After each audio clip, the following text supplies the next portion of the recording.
এই বিলিয়ন তো না, মোদী মহাশয় আমাদের দিকে কোন নজরে দেখেছে, আমাদের দিকে পিস নজরে দেখেছে।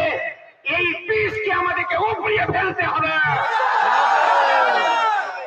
তুমি যদি বুনুল হও, আমরা হচ্ছি বাঘা তেঁতুল। তুমি যদি বুনুল হও, বাঘা তেঁতুল। তুমি যদি বুনুল হও, আমরা বাঘা তেঁতুল। কার কার হাতে চুরি পড়া আছে গো? তুমি যদি বুনুল হও, আমরা বাঘা তেঁতুল। তুমি যদি বুনুল হও, আমরা বাঘা তেঁতুল। মহাশয়,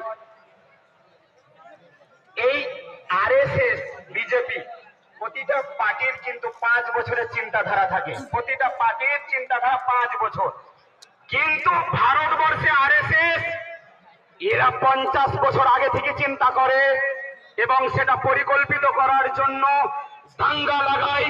জেলায় জেলায়, থানায় থানায়, ব্লকে ব্লকে এরা দাঙ্গা লাগাবার চেষ্টা করে। আমাদের মুর্শিদাবাদে দাঙ্গা লাগিয়েছে আরএসএস, এই বিজেপি দাঙ্গা লাগিয়েছে। আমাদের শান্তিপ্রিয় ভাইরা যারা আন্দোলন করতে গেছিল, এরা কোনোদিনে দাঙ্গা লাগায়নি।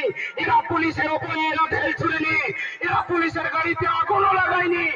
কোন চক্রান্ত করেছে আরএসএস, উঠিয়ে দিয়েছে এবং তারা এই কাণ্ড ঘটিয়েছে। কিন্তু আমরা আমাদের এই মজলিসে কোনো আরএসএস কে ঢুকতে দেব না। আমাদের খলিফা আমিরুল মুমিনিন হযরতে ওমর ফারুক যে রাস্তা দিয়ে যেতেন, শয়তান সেই রাস্তা বদলিয়ে ফেলতেন। তো শোনো, হিয়াতনগর থেকে যে মিছিলটা আসছে, এই রাস্তা ব্লক হওয়ার কারণে ওরা ভেতরে আসতে পারছেন না। আপনারা দয়া করে মঞ্চের পশ্চিম দিকে পুরো মাঠটা ফাঁকা পড়ে আছে, আপনারা দয়া করে ওখানে আপনারা স্থান গ্রহণ করুন। মিছিলগুলো ঢুকতে পারছেন না আপনাদের কারণে। আমি কমিটি থেকে বারবার বলছি যে আপনারা একটু ফলো আপ করুন, কিন্তু আপনারা অবহেলা করছেন। সামনে দিকে সবাই চলে আসুন। হিয়াতনগর মোড় থেকে যে মিছিলটা আসছে সেটা প্রবেশ করতে পারছেন না। আপনারা পিছনে রোডের দিকে দাঁড়িয়ে না থেকে আপনারা নিচে নামুন, পুরো মাঠটাকে ভর্তি করুন। পশ্চিম দিকে পুরো মাঠটা ফাঁকা হয়ে আছে। আপনারা কেন বোঝার চেষ্টা করছেন না? আপনাদের কারণেই সবাই দূর দূরান্ত থেকে এসে মাঠের মধ্যে প্রবেশ করতে পারছেন না।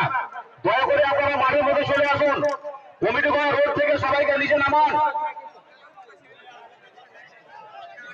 বন্ধুগণ, মেহরবানি করে আপনারা জায়গাটা পূরণ করে দিন। বলতে এটা আমরা নিজেকে খারাপ বারবার বলতে আমাদেরকে খারাপ বলতে হয়। দয়া করে আপনারা জায়গাটা পূরণ করে দিন। আমাদের শেষ কথা, আমি বক্তব্য শেষ করবো এখানে।